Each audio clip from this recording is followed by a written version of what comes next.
Bonsoir à tout le monde, messieurs, dames. Mon nom est Servi Joly et je suis directeur de Living as We dans les infrastructures de IFC, basé en Johannesburg. Comme vous le savez, l'Afrique et tous les pays en Afrique aujourd'hui sont face à des défis de croissance et d'implémentation économique. Et depuis la crise de Covid de 2019 et aussi tous les pays et tous nos espaces physiques et comme économiques ont subi cet impact et leur économie en a été touchée. Et cette crise aujourd'hui nous fait aujourd'hui nous retrouver ici aujourd'hui pour en parler. Comme nous avons pu passer cette crise ensemble, nous avons fait face à de crise de dette financière. Aujourd'hui, l'Afrique représente aujourd'hui une grosse opportunité pour l'investissement et pour les opérateurs économiques. Alors, nous avons donc ce panel aujourd'hui et nous allons recevoir des invités qui vont nous parler d'implémentation économique. Nous avons aussi des investisseurs dans le secteur privé et nous avons aussi la partie publique représentée par des représentants des différents gouvernements. Et nous allons discuter ensemble de ces personnes. Alors, avant de commencer cette session, laissez-moi inviter sur le floor notre premier panéliste qui nous vient du Mali, qui va nous faire la présentation sur quel impact sur le continent africain. Aurélien, vous avez la parole. Bonsoir à tout le monde. Je crois que cette section est très importante pour le continent. Je vais aller directement à la présentation qui va prendre quelques minutes. Elle va être très rapide, mais il y a différents points sur lesquels je veux insister. Alors, on va commencer avec la présentation, bien sûr. Alors, sur cette première slide, nous allons parler donc des déficits d'infrastructures estimés d'économie en voie d'urbanisation rapide sur plus important que la moyenne mondiale. Nous allons faire une estimation de déficit annuel et aussi parler des infrastructures, d'investissement des infrastructures en 2016 qui s'élevait à 40% du PIB. Alors, la bonne nouvelle, c'est que nous ne devons pas nous inquiéter parce que nous avons de bons projets qui se financent en d'eux-mêmes.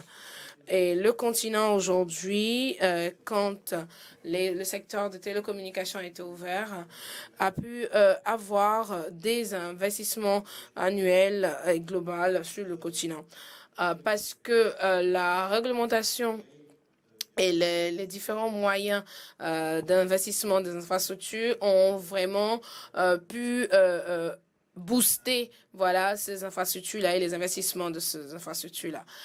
Et même si, voilà, nous voyons sur ce graphique une estimation de différents risques et en matière d'investissement et d'infrastructure, nous pouvons voir ici des risques bien évidents à cause du changement climatique et à cause aussi de nombre aussi. Vous voyez que le nombre est ici élevé ici parce que le continent a fait face à des fluctuations assez importantes. Et ces infrastructures-là ont pu quand même mitiger l'impact négatif sur les investissements. Et comme vous voyez, ça a été bien sûr des crises en infrastructures démographiques, mais qui ont été très importants ou semi-importants sur certains pays. Alors, nous avons vu des infrastructures qui ont pu porter sur l'énergie, sur les infrastructures, sur le développement de l'énergie, qui ont donné, voilà, qui ont pu booster certains investissements dans certains secteurs bien particuliers. Et il y a aussi ces faits-là qui ont exposé donc le continent à des faits assez importants qui ont permis donc l'implémentation de l'employabilité et aussi de ces jeunes.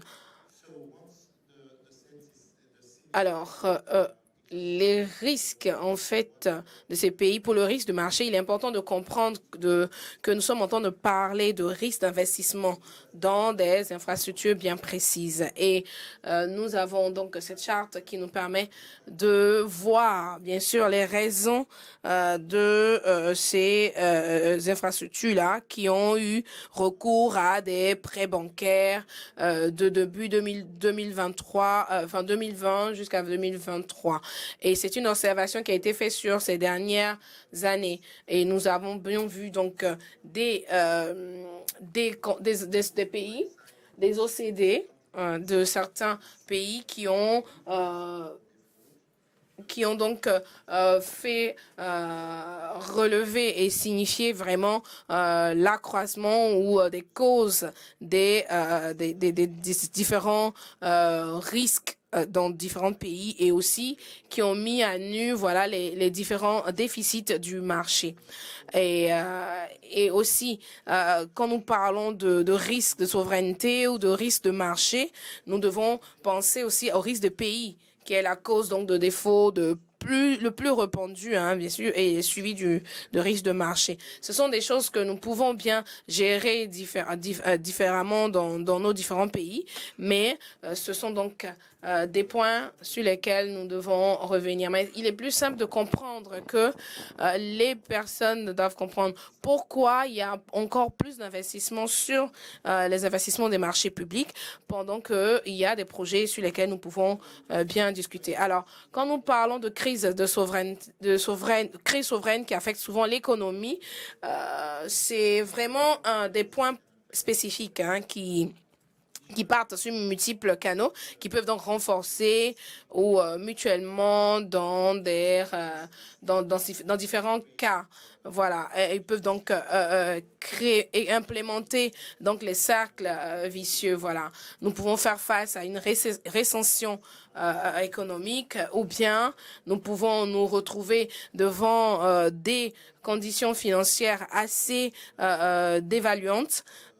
Aussi des situations qui ne sont pas assez crédibles par rapport à l'instabilité de l'inflation et aussi par rapport aux différents projets qui ont été donc développés et sur lesquels nous devons porter plus à nos aspects. Ce sont par exemple des exemples hein, sur la dépréciation des valeurs et aussi s'il n'y a pas de réserve qui sont mis en place par ces pays-là, nous faisons face à des chocs économiques et donc des investisseurs qui viennent et qui se rendent compte tous que il y a il y a pas de boost de croissance visible voilà sur les acomptes internes bien sûr et donc le plus gros, je pense, le plus gros problème, la plus grande difficulté, en fait,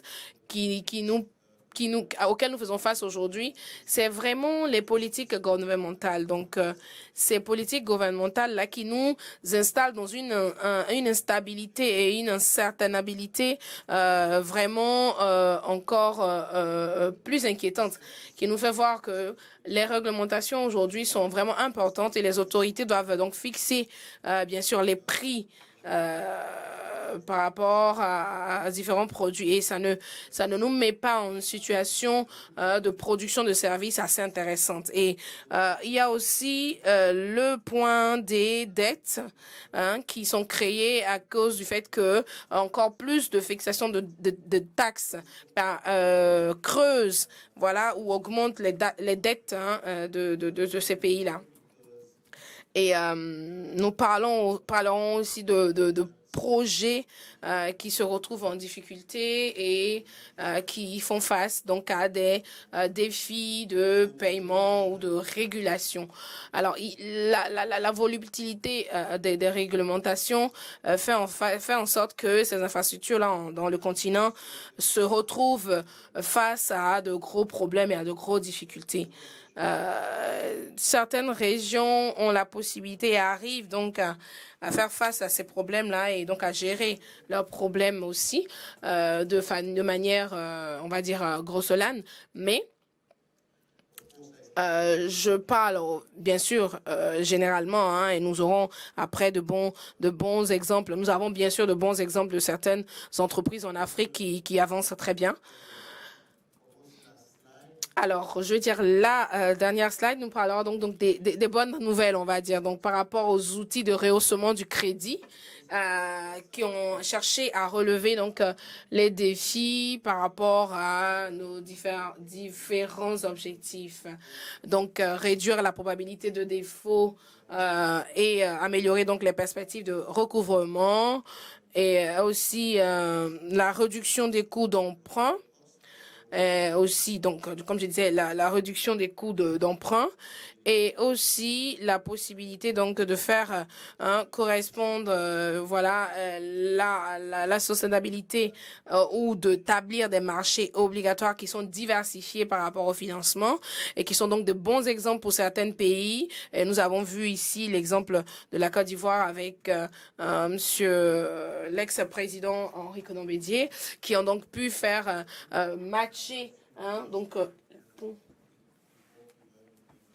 l'exemple par rapport au pont le pont Henri Konan-Bédié, qui est un très bon exemple, qui fait donc faire avancer voilà ces genres de grosses œuvres là qui ont pu être financées par les autorités gouvernementales. Et aussi, ce qui est important dès le début, c'est de faire donc correspondre ces revenus là locaux. Et donc je vais aller vers la dernière slide sur laquelle nous parlerons donc de nombreux niveaux de transfert, de risques pour le financement et sur le développement. Et nous parlerons donc de balance de gestion, voilà, de marché d'investissement et aussi de différentes sécurisations, voilà, de ces commerces de banques.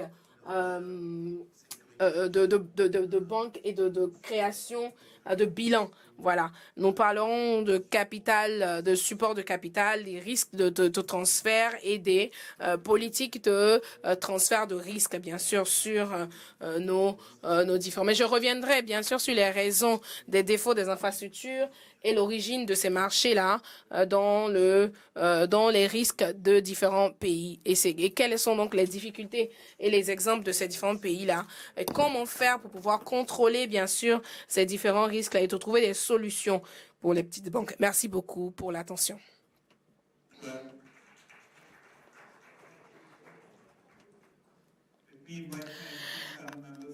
Donc, laissez-moi donc introduire nos différents panélistes. Monsieur Baïté Daouda, directeur des infrastructures et directeur de l'économie digitale de NPK. Monsieur NTK, le PDG de Electrica. Monsieur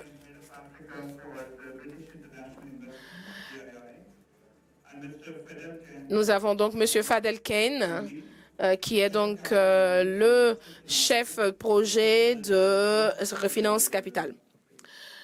Merci de nous rejoindre sur le plateau.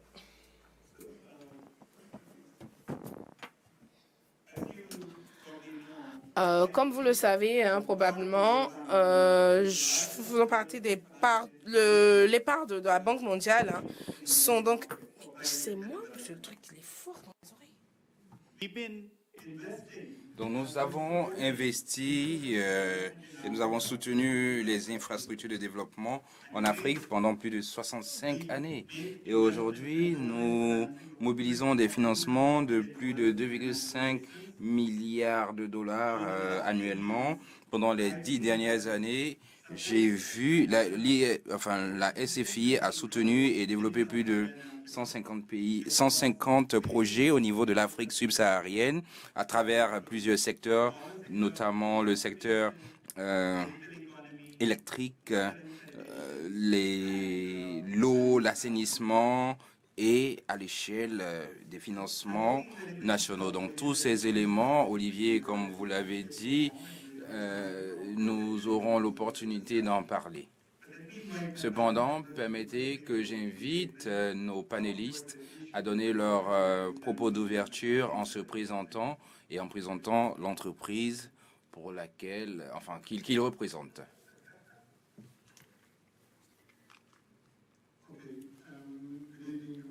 Bonjour, bonsoir, je suis le PDG et le propriétaire de l'entreprise Ellipse Project qui offre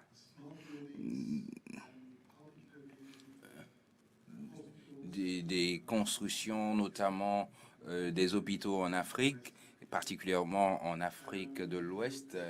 Et la spécificité d'Ellipse Projet, c'est d'offrir des hôpitaux clés en main. Et notre développement s'est fait très rapidement. Nous avons une croissance de 70% l'année dernière et nous pensons avoir la même performance cette année. Donc nous avons basé notre développement sur des éléments de financement. Au départ, c'était sur les sports. Nous sommes focalisés sur les marchés français, britanniques, belges, et cela a vraiment bien marché.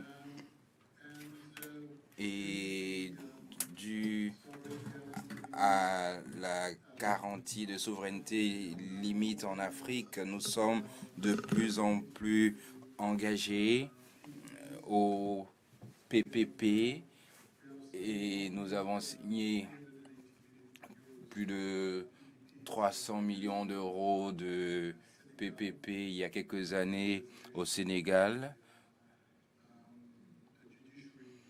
pour l'amélioration des infrastructures judiciaires.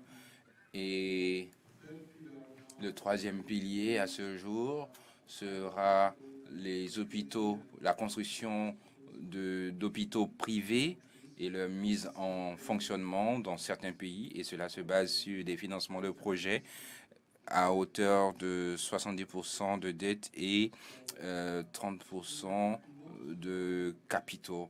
Et donc, si nous voulons continuer notre croissance, nous devons diversifier nos sources de financement à travers des PPP et aussi à travers des investissements réels.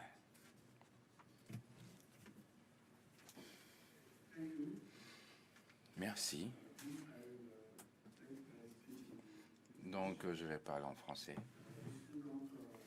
Le représentant de la BOAD à ce panel. Et la BOAD est donc une des 3 institutions spécialisées de l'UOBOA. Donc, elle est en charge du financement des projets au profit des États comme du secteur privé. Le gap en infrastructure dans la zone UOBOA se chiffre à date à 7 milliards par an, y compris la maintenance et l'entretien. Et à date, les États supportent 2/3 de ce financement. Comment impliquer donc le secteur privé de façon à inverser la tendance et réduire les dettes des États? Il faut agir sur plusieurs leviers. Je vais en citer 4. Le premier, c'est qu'il faut que les États aient une vision claire sur l'implication du secteur privé. Une vision très claire. Chaque État a aujourd'hui mis en place un plan, un cadre de référence des investissements. La Côte d'Ivoire, par exemple, a bien précisé que le secteur privé est appelé pour 75%. Le secteur privé est appelé à financer le plan national de développement à hauteur de 75%.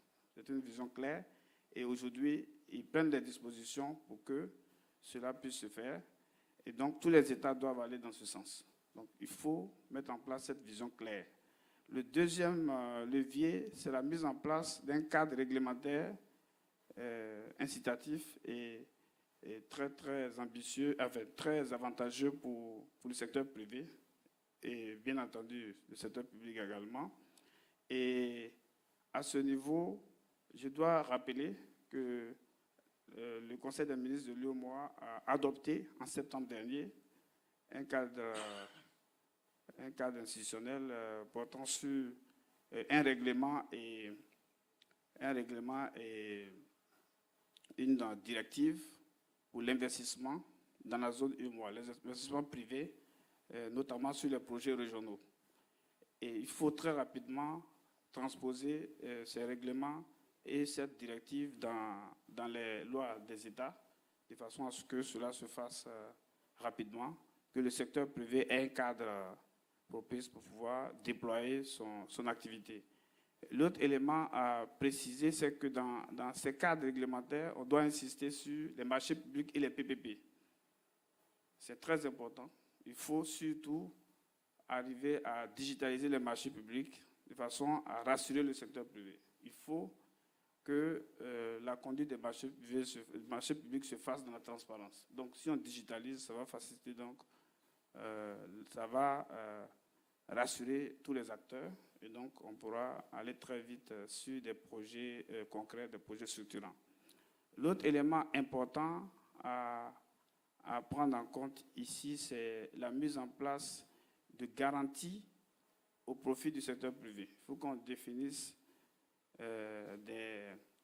on mette en place des produits de garantie qui permettent au secteur privé d'investir et de bénéficier de ces produits.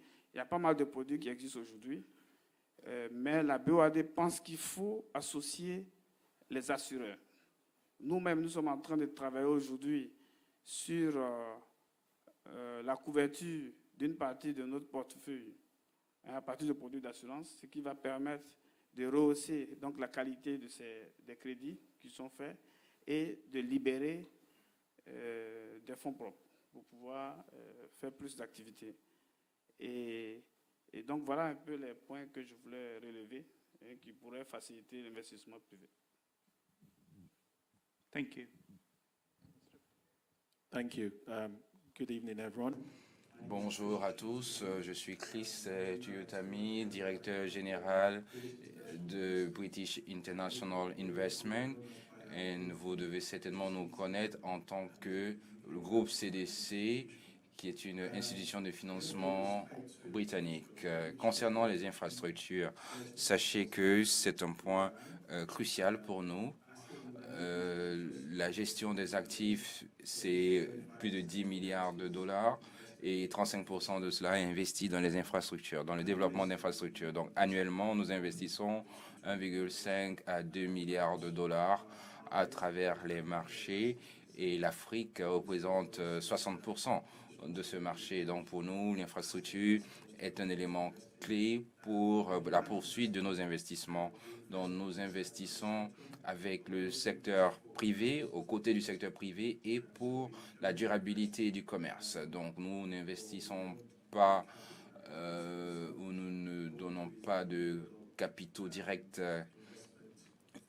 et nous investissons la main dans la main parce que c'est ainsi que nous pourrons garantir la croissance des économies dans lesquelles nous travaillons. En ce qui concerne les défis sur le plan des infrastructures en lien avec les problèmes climatiques, c'est vrai qu'il y a un ralentissement d'investissement et nous nous retrouvons avec un gap de 100 millions de dollars par an. Donc nous pensons tout de même qu'il y a toujours des opportunités d'investissement car nous investissons dans 54 pays dans le continent. Donc il y a certaines parties du continent où l'investissement est ralenti sans pour autant être arrêté. Donc nous continuons de voir des opportunités et c'est le privilège d'être un investisseur panafricain. Nous avons investi à travers le continent pendant les 75 dernières années. Donc, nous avons plusieurs expériences sur la manière d'investir dans les infrastructures et sur notre approche vis-à-vis des actifs. Le secteur énergétique est très important, notamment en Côte d'Ivoire. Nous avons, lors de nos investissements, nous avons, à travers Globalec, couvert près de 35% de l'électricité en Côte d'Ivoire. Et la plupart des projets qui sont financés par les capitaux privés se font soit à travers des capitaux propres, à travers des dettes ou à travers un mix des deux. Donc nous sommes vraiment heureux de faire partie de ce panel et je pense que nous allons partager des points de vue assez pratiques de ce que nous constatons sur le marché et sur la manière dont nous comptons investir davantage dans ce marché. Fadel Khan, je suis dans le secteur du marché de capitaux dans l'Afrique subsaharienne, donc de la Mauritanie jusqu'à Madagascar. C'est toute cette zone qui est couverte. Nous vous remercions d'être présents à ce panel. Nous remercions Jeune Afrique et le forum et nous espérons apprendre et avoir la volonté d'offrir le meilleur et plus d'ailleurs à l'Afrique. Et ce que nous essayons de faire, c'est de pouvoir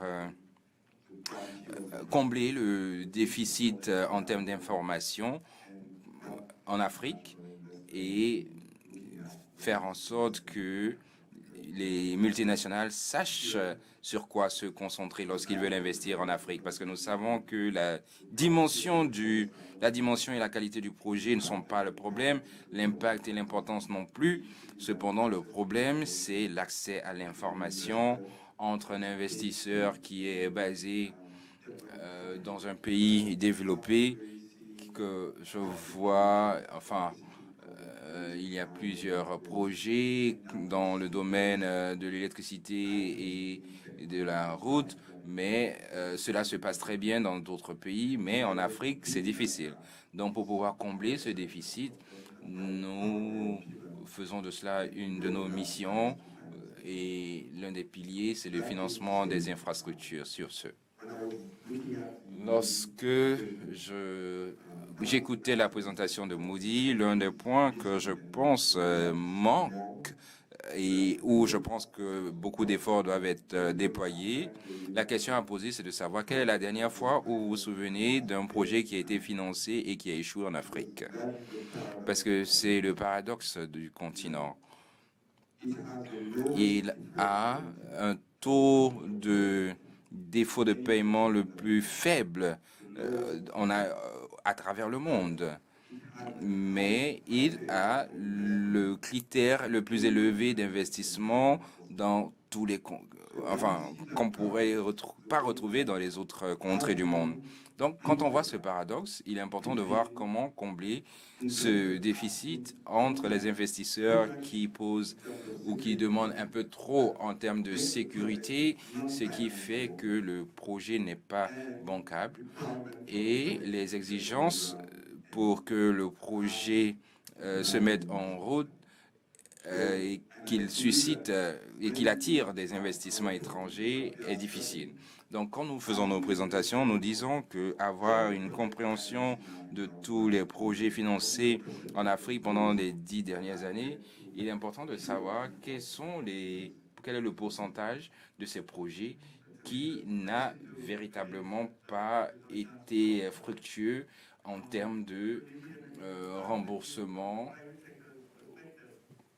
de prêts. Donc, selon vous, quels sont les obstacles à l'investissement quand vous regardez l'investissement en Afrique? Est-ce que vous pouvez nous en dire un peu plus?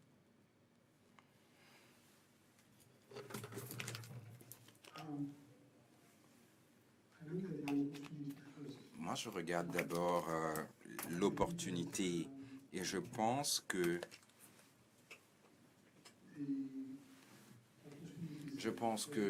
l'opportunité dans le secteur de la santé est illimitée.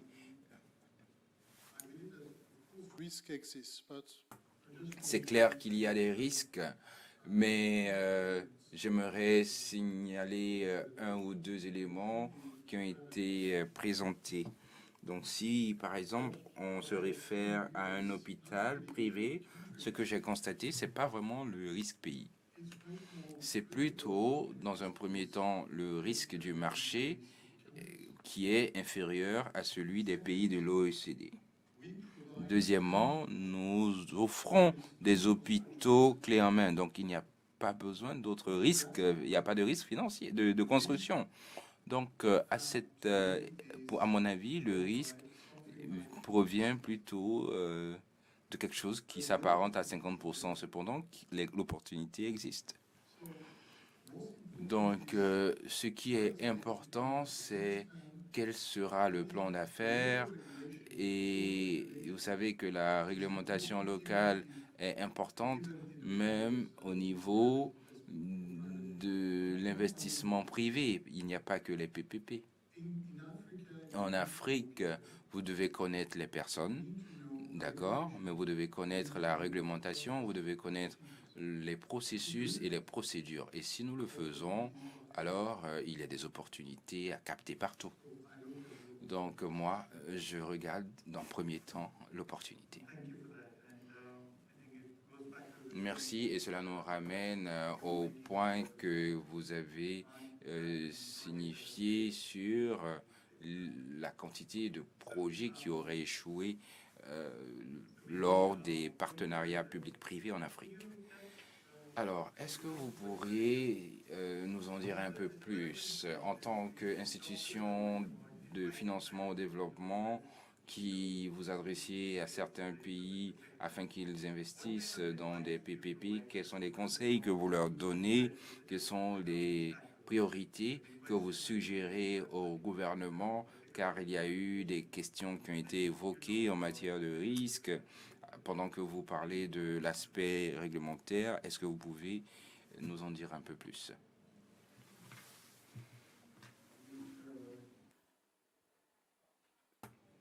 Je pourrais ajouter à ce que je... Donc, I continue in French. Ce que je pourrais ajouter à ce que j'avais dit tout à l'heure, c'est que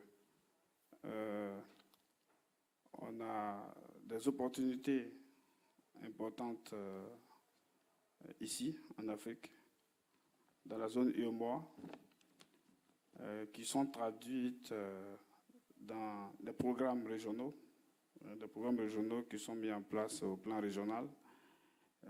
Il y a notamment le programme économique régional, le plan cacao, qui consiste à développer des corridors entre les différents États. Il y a 4 corridors. Un corridor entre Lomé et Ouaga, entre Tema et Ouaga, entre Tema et Lagos. Voilà. Donc, il y a beaucoup d'opportunités à ce niveau. Comme l'a dit mon prédécesseur, il faut bien connaître les mécanismes en Afrique, les procédures, le cadre réglementaire pour pouvoir tirer profit de ces opportunités.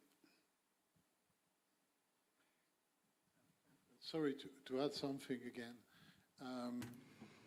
Donc, pour enchérir ici, la plupart des échecs au niveau des PPP et non dans les investissements privés sont du fait de l'investisseur. Parce que la manière dont vous négociez, sachez qu'il y a plus de flexibilité à négocier un PPP en Afrique plutôt qu'en Europe ou aux États-Unis. Donc la manière dont vous négociez le PPP peut faire en sorte qu'un projet soit plus vulnérable ou soit plutôt profitable. Donc c'est entre vos mains. Si vous connaissez la procédure, si vous connaissez la réglementation, comme vous l'avez dit, vous savez que la rentabilité est plus élevée qu'ailleurs, car le potentiel de croissance est plus élevé qu'ailleurs. Donc vous devez simplement être intelligent, vous devez comprendre la culture africaine, la culture du pays notamment, et de comprendre la réglementation, ce qui est important. Et aussi, vous pouvez être réassuré parce qu'il y a des produits de réassurance pour les PPP et vous pouvez être couvert en cas de problème. Je pense qu'il y a un aspect clé sur lequel nous devons travailler, c'est de faire en sorte que la réglementation élémentaire des pays soit propice à ces initiatives. Chris, est-ce que vous pouvez nous dire ce que vous en pensez? Ce n'est pas que le financement est le seul point sur lequel nous allons parler, mais le problème ici, c'est la préparation du projet et les aspects réglementaires des différents pays pour que nous puissions avoir des projets finançables et rentables. Est-ce que vous pouvez dire comment est-ce que vous abordez ces problématiques dans ces pays?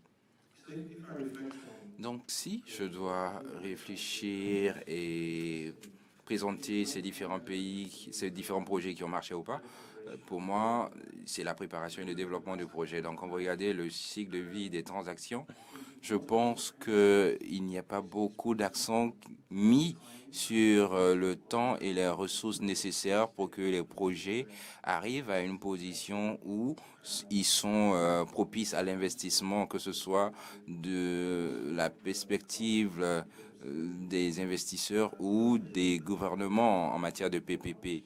Donc, dans le PPP, il y a le partenariat. Donc, sachez que il y a plusieurs opportunités sur le continent.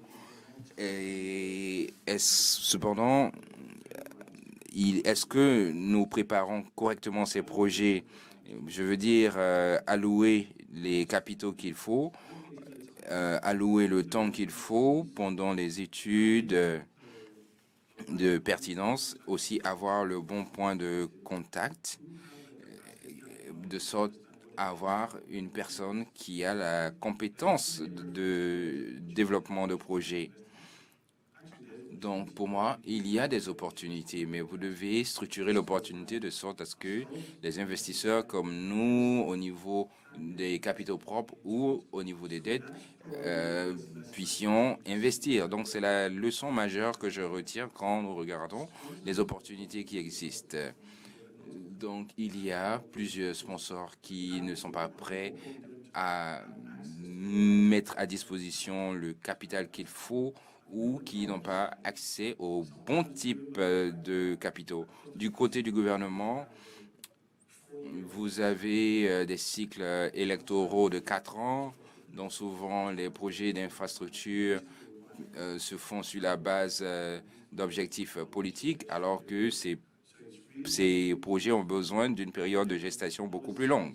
Donc, cela doit être pris en compte et il faut que ces projets puissent survivre aux cycles électoraux parce que pour nous, on a des projets qui prennent plus de 7 ans de développement. Cela nécessite beaucoup de capitaux. C'est un projet qui embarque plus de 3 pays et il y a plusieurs stades parce qu'il faut faire des études au niveau du sol et tout, et il faut s'assurer que le projet soit abordable lorsqu'il sera mis en route. Sachez que le profit dépend du coût et du prix du prix de revient. Donc, vous devez penser au fait que le projet soit abordable pour l'utilisateur final. Donc, je vois qu'il y a plusieurs projets qui ont été bien conçus, mais on ne pense pas au fait que ce projet soit abordable à l'utilisateur final. Donc, personne ne prend suffisamment de temps pour savoir si le tarif a été fixé correctement pour assurer une durabilité du projet. Donc, la leçon que je retiens, c'est que il n'y a pas suffisamment d'emphase sur la préparation et le développement du projet. Alors que si on met l'accent là-dessus, à travers pour moi en tout cas, les projets qui ont marché, c'est ceux pour lesquels la préparation a été efficace et aussi l'allocation de risque est faite de sorte que chacun comprend le risque qu'il prend, que ce soit du côté du secteur privé ou du public. Donc, il y a des moyens où on peut structurer tout cela. Donc, moi, je pense que c'est ce que nous devons faire de manière continuelle. Donc, du point de vue gouvernemental, la plupart des projets d'infrastructure que je vois sont des projets B2B. Donc, par exemple, dans le secteur de l'électricité, nous avons plusieurs projets industriels qui sont faits. Il y a plusieurs achats d'électricité. C'est parce que en B2B, ils comprennent l'importance de l'allocation du temps et du travail qui doit être fait pour que le projet soit bancable. Et dernier point qui peut susciter la controverse pour les IED, c'est qu'ils devraient travailler ensemble, mieux travailler ensemble pour faire en sorte que les documents et les exigences soient assez clairs, de sorte que les sponsors et et les gouvernements sachent en fait quels sont les risques qu'ils vont prendre et cela sera fait convenablement. Donc voici des messages que je prends en compte pour que vous compreniez comment les choses se passent.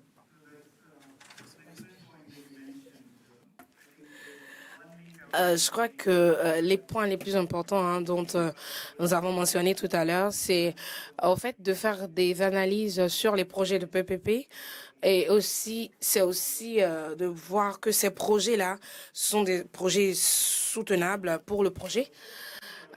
Pour les premiers projets sur le continent, ces différents pays-là ont besoin d'avoir une implication d'abord d'impact par rapport au PPT et aussi il y a des zones, des zones, des domaines dans lesquels, comme vous avez dit tout à l'heure, on doit avoir plus d'impact gouvernemental, bien sûr.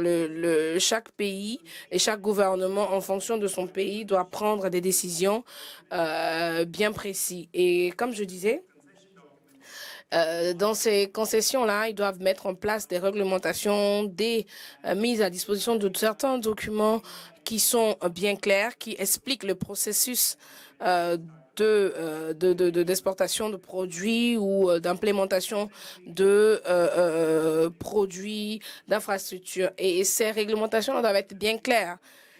Et chaque pays ou chaque gouvernement doit avoir une explication bien précise sur ça. Alors, quand nous regardons donc le secteur privé, nous avons de bonnes pratiques, il y a de bons investissements directement de ces sociétés africaines-là.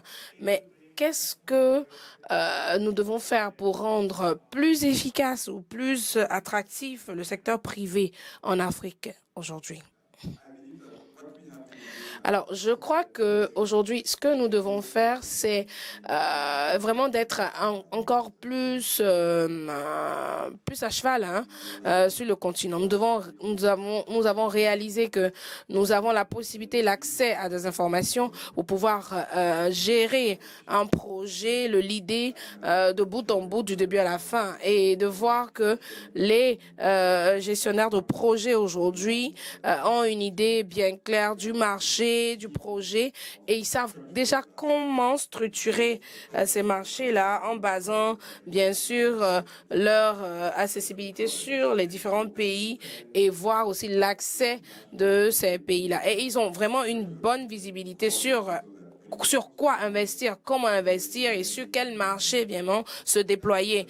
Bien sûr, ça c'est la première chose que nous attelons à de faire et nous devons aussi bien sûr, développer. Mais en fait, le problème à ce niveau-là, c'est de voir comment vous pouvez trouver la liquidité ou bien comment vous pouvez trouver un projet viable pour l'Afrique.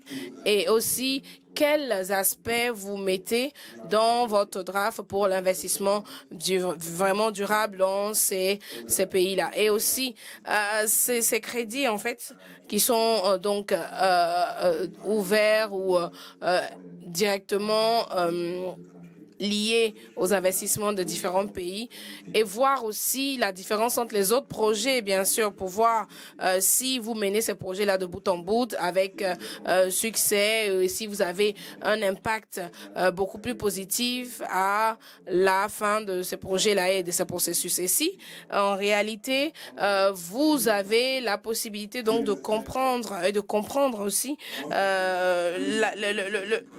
enfin, la beauté aussi et la complexité de ces projets-là et comment on a développé pendant ces dernières années, ces dernières 10 années, ces dernières 20 années, comment a été développé le continent aujourd'hui. Nous avons probablement déployé en accord avec les investissements en Afrique et nous avons probablement aussi pu avoir le même, on va dire les mêmes taux voilà, d'investissement en Afrique. Et quels sont donc les défis qu'il faut relever par rapport à comprendre quels sont les bons projets ou pas? et comment faire un retour sur investissement, bien sûr, de ces projets-là. Et aujourd'hui, avec nos connaissances internes, nous pouvons largement comprendre sur quel projet ou sur quelle plateforme investir et structurer donc ces projets-là pour pouvoir aller au-delà de nos limites et investir. Et pourquoi pas faire comprendre à ces investisseurs-là de venir et de comprendre que aujourd'hui l'Afrique peut et l'Afrique compte dans tout ce qui est dans l'investissement. Et c'est pourquoi que nous comprenons pourquoi nous sommes ici, pourquoi nous nous réunissons et pourquoi nous débattons bien sûr sur ces différents points-là. Et aujourd'hui, avec l'apport de la Banque mondiale et de tous ces investissements en interne, nous savons aujourd'hui que si nous prenons la parole et que nous disons nous sommes prêts et nous sommes plus outillés à certains investissements, à recevoir certains investissements. Merci beaucoup pour votre intervention. Donc, en accord avec le benchmark qui a été fait, donc je pense que ce panel a eu la possibilité de bien discuter. Alors, nous avons débattu largement et donnons maintenant la possibilité à l'audience de poser ses questions, de faire des commentaires ou bien d'avoir plus de précision sur certains points. Aujourd'hui, alors, si nous regardons donc les investissements des différents projets privés et aussi par rapport aux aspects mitigés par rapport à l'environnement et tout ça. Qu'est-ce que nous pouvons penser et voir par rapport au développement soutenable ou au développement de ces différents pays-là? Alors, moi, j'ai envie de vous poser la question. Si aujourd'hui, vous pensez à qualité, qu'est-ce que vous pensez qui peut être la barrière, qui peut être le frein par rapport à l'implémentation de l'économie ou la croissance de l'économie en Afrique? Qu'est-ce qui peuvent être les 2 ou 3 points, bien sûr, qui peuvent être importants, relevant par rapport à l'investissement et l'accroissement des projets en Afrique? Bien sûr, je crois que nous pourrons faire un commentaire sur cela. Je pense que le point le plus important dans ce tout, nous avons plusieurs capitaux, bien sûr, de marché, mais tous ces capitaux-là sont vraiment ouvrables. Et je pense qu'aujourd'hui, quand nous parlons dans ce panel de points, c'est vraiment de parler de capitaux locaux.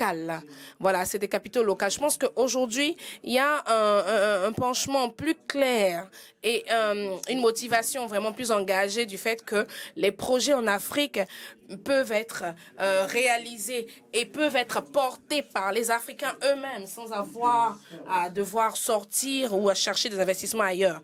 Et aujourd'hui, les capitaux de ce continent peuvent être investis dans les projets africains. Et la première mobilisation doit être portée sur les termes de trouver les moyens pour pouvoir aider peut-être les gouvernements ou pouvoir porter ces politiques-là ou réglementer à mieux les politiques d'engagement financièrement et d'investissement pour des points pour changer l'Afrique. Parce que je pense que ce qui peut nous amener à un développement de capacité dans ces différents pays-là, c'est de pouvoir redemander et réfléchir sur des investissements à long terme. Comment l'Afrique, comment les Africains, comment le continent peut avoir des investissements soutenables et durables, bien sûr. Quand les Africains, les populations réaliseront aujourd'hui que le plus on investit dans les infrastructures, le plus on est gagnant, plus on fait accroître notre économie en Afrique. Et il n'y a que ça que nous pouvons faire parce que ce sont des suggestions, bien sûr, mais c'est comme ça que je pense que l'Afrique peut investir mieux et longtemps pour avoir bien sûr les entrées d'un flux financier plus réel et plus fluide. Il faut aussi penser à la mobilisation et à la réalisation de ces succès-là parce que je pense nous devons donc nous remettre aux idées de certains panélistes aujourd'hui. Merci beaucoup.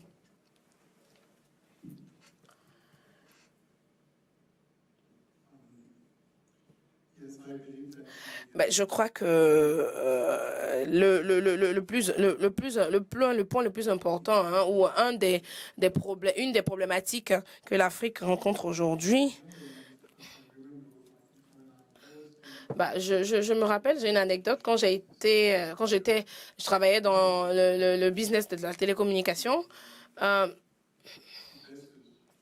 les investisseurs qui avaient donc envie, voilà, de partager ou de participer, généralement étaient plus intéressés à avoir des partenaires locaux qui étaient donc capables de pouvoir avoir une situation économique assez soutenable et un peu plus cotée. Et aujourd'hui, ça veut dire que il y a un marché réel. Et c'est seulement la régulation, la réglementation de ces différents secteurs-là qui pourra évidemment permettre aux différents opérateurs économiques ou aux investisseurs de comprendre qu'il n'y a pas de problème de capitaux généralement, mais c'est un problème de marché. Voilà, de création de marché attractif. Je pense que c'est ça le point. Donc, vous voulez nous dire comme ça que les autorités doivent mieux réglementer, en fait, les lois sur les infrastructures ou sur l'investissement.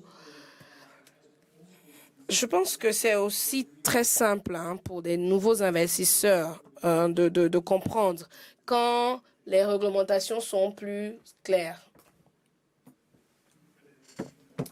Est-ce que... Donc, je pense qu'à travers ce que nous avons vu, le capital humain est essentiel lorsqu'il s'agit de comprendre quel est le produit et de comprendre aussi comment attirer des investisseurs dans les projets, aussi sur le plan relationnel, savoir expliquer pourquoi nos produits sont attractifs et aussi gérer correctement le projet lorsqu'il est mis en œuvre. Donc, lorsque nous arrivons à prouver que nous pouvons gérer ces projets aisément, alors l'attrait des investissements devient plus facile. Deuxième côté, sur le plan du secteur financier local qui peut jouer un rôle important, mais pour que cela puisse se faire, il faut gérer la question du paradoxe d'une peine double lorsqu'un investisseur local investit dans un projet local avec des investissements étrangers parce qu'il se retrouve à payer le coût du capital deux fois. Donc, il faut être capable de pousser notre gouvernement ou notre banque centrale de sorte à ce qu'elle soit reconnue par des banques internationales, de sorte que tout document puisse être plus favoriser en fait l'investissement de capitaux pour les projets locaux. Donc si nous arrivons à le faire avec l'engagement des IFD, je pense que nous allons pouvoir couvrir ce déficit d'infrastructures en Afrique.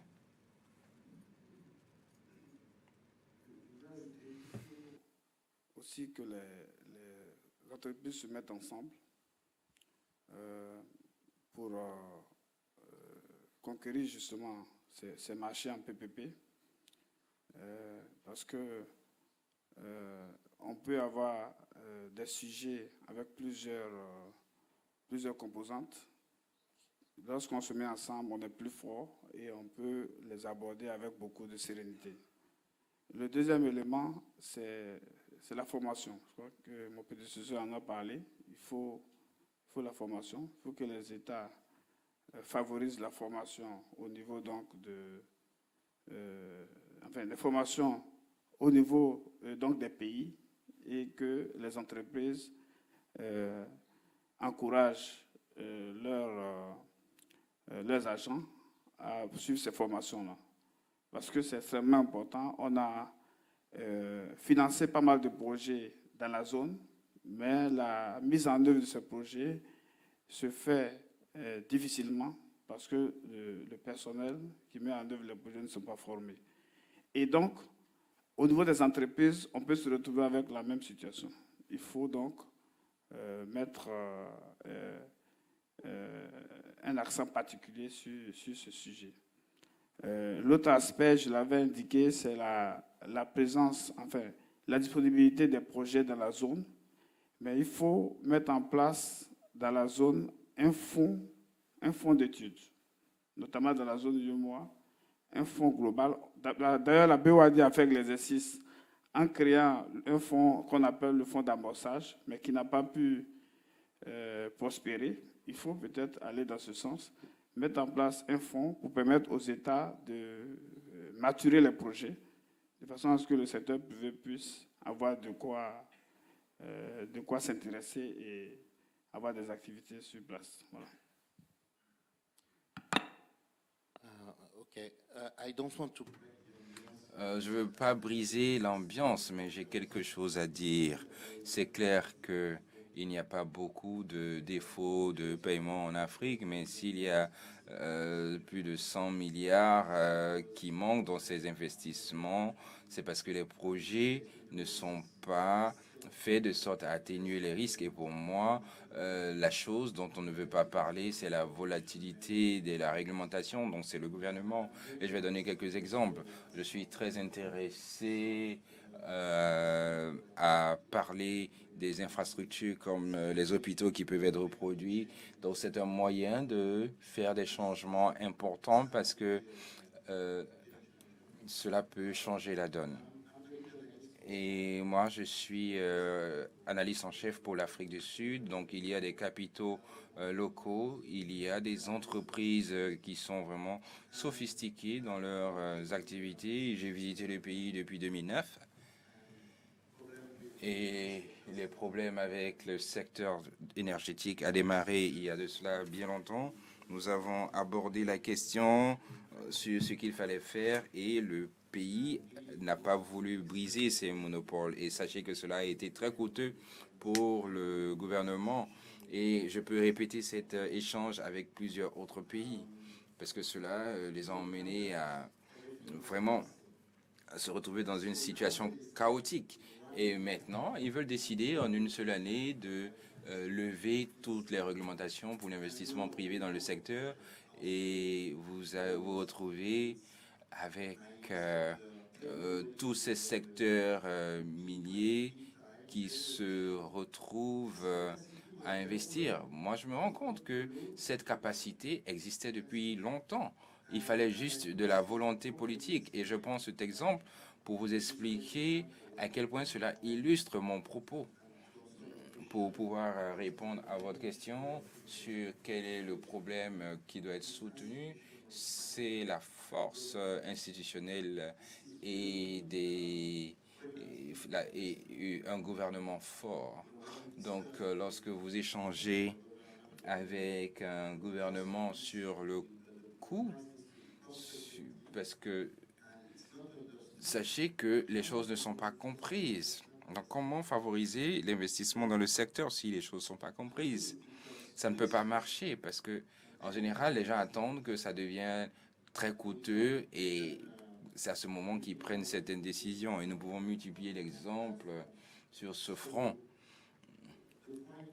Donc, ce que je veux dire, c'est que vous avez ces éléments qui sont importants car les gouvernements travaillent sur certains projets qui sont en compétition avec certains investissements privés, mais il y a un autre qui est important, c'est l'engagement de la croissance du secteur privé. Donc, vous avez un exemple majeur en Côte d'Ivoire. Donc, ils ont privatisé le secteur énergétique en 91, le secteur de l'électricité en 91, lorsque son Excellence le président de la République, Ouattara, était le président, mais ils ne sont plus revenus là-dessus. Donc, l'entreprise Cyprel, qui s'est développée avec le temps, aujourd'hui, toute l'électricité provient du secteur privé avant le barrage. Parce qu'il y a eu l'engagement dans ce pays qu'ils en avaient besoin pour créer les conditions pour que le secteur privé puisse financer les infrastructures. Donc, ça a été un succès. Donc, il n'y a pas beaucoup de pays qui ont réussi à attirer des projets de secteur privé de cette dimension. Donc, je m'en tiens à ce que j'ai dit au départ. Merci beaucoup. Et ça a été une très bonne interaction que nous avons eue. J'aimerais remercier les panélistes, mais ce que nous constatons, c'est que nous devons faire en sorte que ce cercle vertueux continue. On a besoin d'engagement, de capacité, de volonté politique. Et la réglementation doit être mise en place pour favoriser l'investissement privé. Donc, une fois que nous avons tout cela en place et que les projets sont bien préparés, les financements suivront. Et avec cela, nous avons plusieurs exemples que vous avez abordés sur ce que vous avez, sur l'exemple sud-africain et ivoirien. Donc, permettez-moi d'ovationner nos panélistes pour la qualité de leurs interventions.